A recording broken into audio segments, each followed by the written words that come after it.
I would personally think that PSG, although being the best chance, will not make it to the next leg. Atlanta PSG. Atlanta 2, PSG 1. Okay. RB Leipzig Atletico. Atletico 1, Leipzig 0.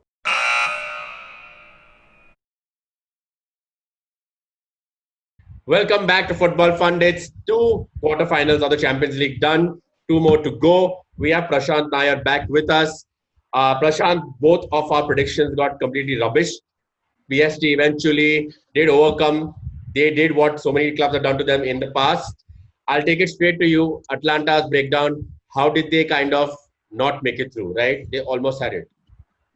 I mean, it was a case of when PSG would step up, and we already discussed that it's time for them to step up. It is probably the best chance to win it.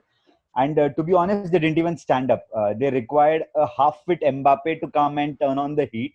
I mean, I feel so bad for Atlanta, so bad. I mean, for 80, 85 minutes, they look like the better team. And like they say, right, it's probably just one chance which can change. Neymar's miss was horrific. But by the time Atlanta went till 85, 89 minutes, they were jaded. I mean, they had broken down. Yeah, they had broken down completely. And it was not just a physical, breakdown. It was also a mental breakdown for them as well, because you could clearly see that they're starting to do, smart tactical fouls. But that was not the stage which Gasperini should have gone for, those unnecessary yellow cards.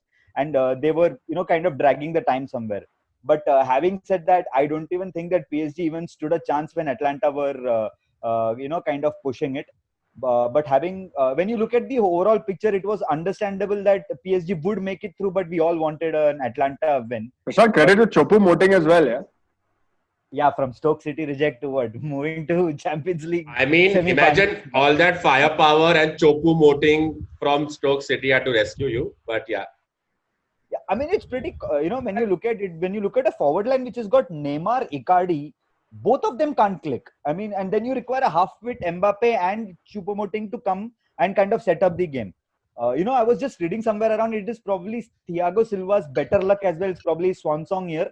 He's anyways leaving PSG. So everything is, culminating for a PSG victory at the end of the day. But, I'm personally very sad that Atlanta had to go out. Like every year we have one or the other team to look forward into it. So pretty heartbroken for Atlanta. I think Kern has a contradicting view which he's going to share. I agree. So I agree that, heartbreaking for Atlanta and all, but I don't think they were the better team till 85 minutes. I think by the 60th minute mark, you could see they were done. To a point where I thought that even if they go into the next round now, they'll get absolutely battered in the next round because they didn't have anything about them. So in that sense, they didn't come into it with a 90-minute game plan. They came into it with a 60-minute game plan. They're hoping to go 2-0 up. So in that sense, I think PSG well-deserved winners. Neymar wasn't finishing, but his dribbling was...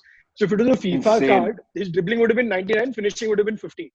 But his dribbling skills on that day were just incredible to watch. So I just think on the whole sense of it, PSG easily deserved the win. So Yes, I agree. Heartbroken for Atlanta. They had a couple of good chances, but they were not in it for a 90-minute game. And I'm just going to wrap this up and then throw it to Abby, right? Yes, Neymar had an incredible game, but people keep questioning Neymar's capabilities, right? Can he be the next Messi, Ronaldo? Yes, he's been injured for the quarterfinals and any game that PSG win going forward in the last couple of seasons. But my problem is also look at Neymar in that game. So many chances on another day could have been final, but that's what he often is on the big stage. He does keep having those performances where he doesn't really score those goals. But talking about PSG and the prospects, now that they're possibly facing Leipzig, and let's not again take Leipzig too easily as well. But again, now you're telling me a PSG side got past relatively a side which you thought would knock them out. PSG looked like this could be their year to make it to the final. I see still Bayern going through, and that's why I want to bring you in now to tonight's fixture. I still see Bayern beating PSG in the final eventually, but PSG now do look like a solid team with Mbappe getting fitter as the games come along in the next week or so. Oh yeah. I think we discussed it last time, right? This is PSG's best chance to ever win a Champions League, and they showed it. I agree with Karan. I thought PSG were over the 90 minutes. Even though they were 1-0 down for the most part, I thought they kept badgering. And the way Neymar was just taking on players. But you know what? Enough spoken about that game. Coming to Mr. Nagelsmann and his men. What a result last night, guys. I don't think any of us would have predicted Atletico going out to RB Leipzig because Atletico, it's the kind of fixture where we would have expected them to walk it, right? They would have nicked the early goal, they would have nicked too early and just shut the game off. Look, Atletico were never going to do what PSG could have done, right? Which is win the game 5-0, 6-0. Atletico are 1-0, shut it out. Like what they did to Liverpool, for example. Abby, what happened to Atletico was they got Simeoned by Leipzig. It was a cagey game. Yep. When those chances came, they just took it. I don't know how cagey it was because even when Joao Felix got the penalty, I don't think at any point of time we thought Atletico were really going to just sort of nick it. I personally thought RB Leipzig deserved the win right from the start. You know, two very good goals. Prashant, I think I think Prashant would slightly differ there. So I'd love to know what he thinks. But I think now more than ever, this is PSG's to win because I don't see Leipzig doing much in the semi-final. I mean, I agree with one part of it where you said that, Leipzig look like the better team overall. But that's how Atletico are drilled. They always look unconvincing, but they pull off victories. But one thing which we mentioned even in the last part of this, Sabitzer. I mean, I kept saying that if Werner is not there, Sabitzer has to step up somewhere. And he did step it up. Yeah. And both the goals, somewhere down the line, he understood how Atletico as a team overall shuts up. And that's exactly what he did. He kept drawing men towards his head and he started passing the game. But fantastic victory for Nagelsmann. I mean, not even in his wildest dreams, he himself wouldn't have thought that he would be going to UCL semi-finals now. So, he's younger than PSG's captain. Thiago Silva 35, Nagelsmann is 33. I mean, let's not forget, guys, the club has been around only for about 11 years. So it's truly a the club is younger than United Supporters Club of Mumbai. Yeah. Like the club is younger. But and on that, there's actually a flip side I want to present. Like, potentially, if City go through to the semis, I'm not sure if it's a sad thing for football, but it's just something I saw on Twitter the other day. It's like now you'll have 3 out of the 4 teams which are basically money pumped into them, and they're not one of the heritage teams, So it shows how it has changed. It shows that how money pumping in has changed things. So it's only Lyon, I think, is that off that list. I think if you had to just wrap up Leipzig as well, right? We did take them lightly. All of us did. So let's all admit that we were a little wrong to say that they would be not blown away by Atletico, but easily got past them. Leipzig, but realistically, we still don't think we'll be able to face the PSG onslaught, who are now confident that if it's just 2 more games to win that, they might just be raring to go, right? Tuchel on the touchline summed up every PSG fan, every PSG player's emotions over the last 5-6 seasons, right? They have that belief that they can do it. Kern, coming to tonight's game now. Talking about another prediction we made, Bayern Munich versus Barcelona. We said Bayern Munich will go through. I am still saying Bayern Munich will go through. I am still backing. I'm double downing on that. I am not going to get scared and go back on this. I will still say it out loud. Kern, what do you think? I mean, considering that each and every prediction of mine in the Champions League stage has gone wrong so far, except for Bayern, Chelsea, who are already 3-0 up, I don't even know what to say anymore. I'm going to say Barcelona today just to see which one. So at least one of my 2 predictions will come true. There are 2 predictions out there, right? One is Bayern, one is Barcelona. One of the 2 has to come true. No, I think I'm sticking with Bayern, man. I think still that Bayern are winning it this year. I'm going to stick with Bayern.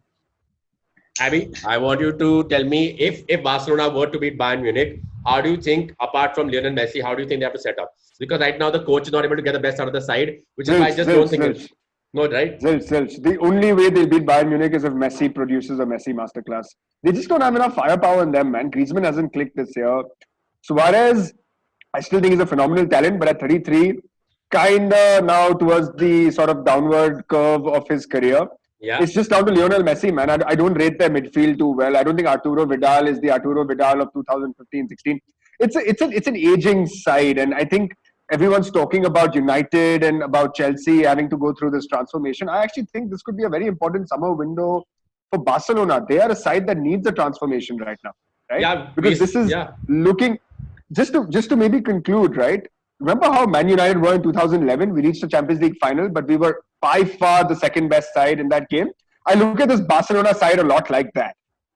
Their gigs is what Suarez is going through right now, right? We had Michael Carrick at the time, who was also kind of like 2-3 years away. So I'm not looking at this Barca side the way I've been looking at it for the last decade. Absolutely formidable. I think the chinks in their armor are now starting to show, and I therefore will stick to what I said last time, which is Bayern Munich will go through. I agree with what Abby said. We've discussed this in our transfer episode as well. Aubameyang to Barcelona, if he was not staying back at Arsenal, would be a great deal because they need someone for one more year to help with the transition and the firepower ahead. Since Suarez is getting injury prone, Messi needs the help. Griezmann is not settled in. Dembele is injury. They would have required Aubameyang to help stabilize till the youth steps up. Like an Ansu Fati is the youth player. He's 18 years old, right? Correct. Okay, Prashant, I'm just going to throw it to you and then we can go to our predictions for tonight's fixtures. Do you think Barcelona have it in them to beat Bayern, or do you agree with Abhishek what he said? I mean, Abhishek summed it up perfectly. I mean, this squad is aging for Barcelona. I don't think they have the firepower to even beat a Bayern Munich because Bayern Munich are by far the most balanced side in this Champions League completely. I mean, and Robert Lewandowski is like in the form of his life. He's not going to miss sitters, and especially this Barcelona defense does not look very convincing. Their midfield is as good as invisible. I mean, Frankie de Jong is too young. Arturo Vidal is not like the earlier version of what we saw. Busquets has kind of gone back. So it's not like a completely formidable side what we are used to see Barcelona, and hence they were chasing Lautaro Martinez throughout the summer, and they couldn't sign him. And then the Aubameyang rumors came in because clearly Suarez is faded. Messi still produces his moments of magic. So yes, you did you did need a Messi magic, or you would need a Messi magic to eliminate Bayern Munich, but I don't think that's happening.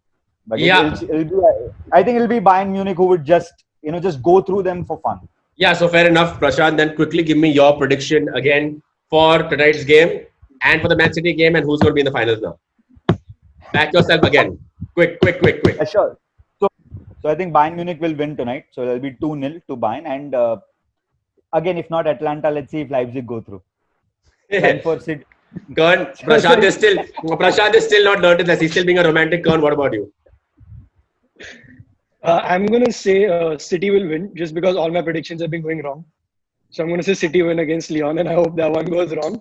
But yeah, I see Bayern through today and City through in that game as well. Abby, wrap this up for us. Your prediction. Yeah, I think we've said in the previous episodes that this is the best chance for City and PSG to get to the finals. I think that's what will happen. I think City will play PSG in the finals, and I have a feeling City will nick it. I don't think City can beat Bayern Munich. I feel that Bayern Munich will humble City in the semi-finals when they will play each other. But that's my opinion. That was a good episode, guys. Our predictions are out there again for everybody. We are still being brave and giving out our bold predictions. Do you let us know what you think will happen in these quarterfinals, remaining two quarterfinals, and your predictions for the teams to go through to the finals? Hit us up on Twitter. You can rubbish us some more because of our predictions, or not engage us in some good banter as well. Cheers. See you in the next episode. See you.